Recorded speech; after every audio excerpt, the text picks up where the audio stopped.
Okero eyatemula abaana eggaba bamuteeka ku gw'okuteekebwa kalabba naye ekyewuunyisa Okero alabiddwako mu nnyonyi ng'adduka mu ggwanga. Okero alabiddwako mu nnyonyi ng'adduka mu ggwanga. Tugambe nti nno eby'okukwata Okero ku musango gw'okutemula abaana kaali kawaani.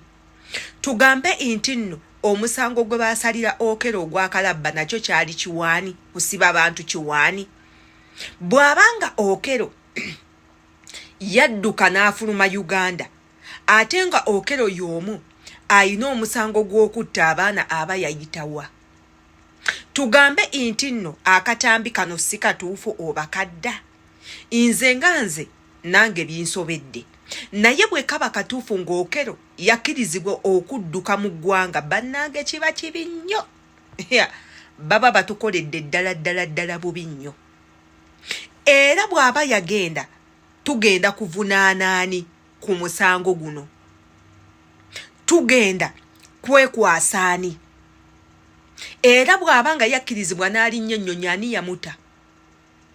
Bannamateeka tebaakitegeerako nti ono omuntu baamuteeka ku musango gwa kalabba.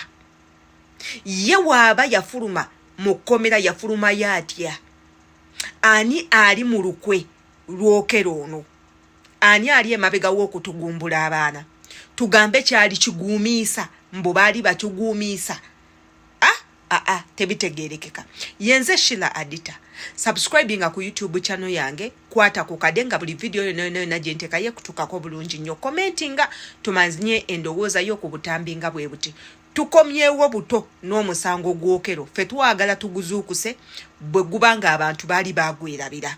Emisango mingi gizze gikolebwa mu ggwanga lyaffe abantu ab'enjawulo ne givulungutanibwa ne bagigoyaagoya bwe bati. Omuntu azizza omusango n'agenda nga tayina musango n'ogumu ne bamukiriyalinga n'abeera free. Naye ate abantu abatayina misango bo ne bakwatibwa ne basibwa ne babeerayo n'abeewaabwe ne babeerabira. Kiva ku ki? Kyekireetera ekyo. Tugambe tiffe mu ggwanga eryaffe amateeka gaggwayo. Ekyo sisobola kyogera. Ku lw'ensonga egaba gaggwayo gakwata batya abo be tulowooza nti bo tebalina misango ne babasigaza.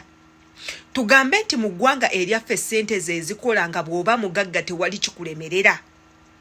Okero ono yandibanga y'omu ku abo abagagga be tubadde tetumanyi, be tubadde tubuusa amaaso kubanga bukyanga Okero akwatibwa ebyama bingi nnyo ebyazuuka ku Okero nga kiraga nti Okero yali asseeko ku muntu ewaabwe, nti Okero yali asseeko ku nnyina ne kitaawe, Okero nga yatta abaana ba muganda we. Okero inga si Munnayuganda, Okero mu Amerika. Okero inga abantu abakola ku musango gwe bazungu.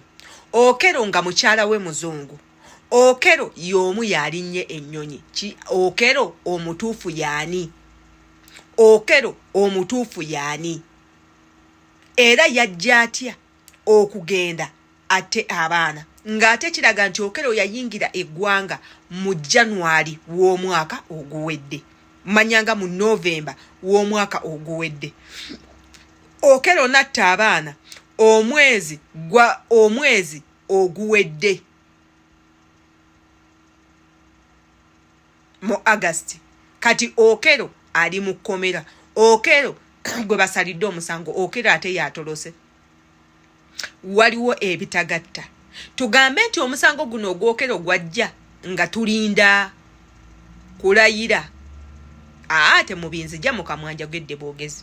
Naye bw'abanga Okero yazza omusango guno, Okero tasaana kuteebwa. Era ffe twali tulinze omukulembeze w'eggwanga nga we yatusuubiza nti bamusalidde omusango gwa kalabba nga tumanyi Okero bagenda kumuttirawo.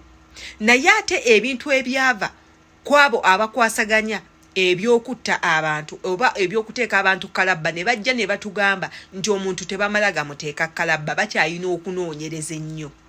Naye ng'omukulembeze w'eggwanga alayidde oba n'alagira omuntu oyo attewe, lwaki muba mukyanoonyeza? Kiba kitegeeza nti omuntu oyo gwe bagambye okuttibwa mu bwangu aba afuuse ekikanga, aba afuuse omuntu athreateninga abantu abalala ffe ne twebuuza lwaki akyaliwo. Nze naawe kyendowooza naawe kyolowooza.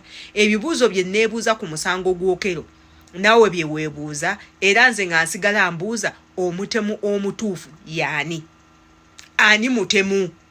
Twesange mu comment section.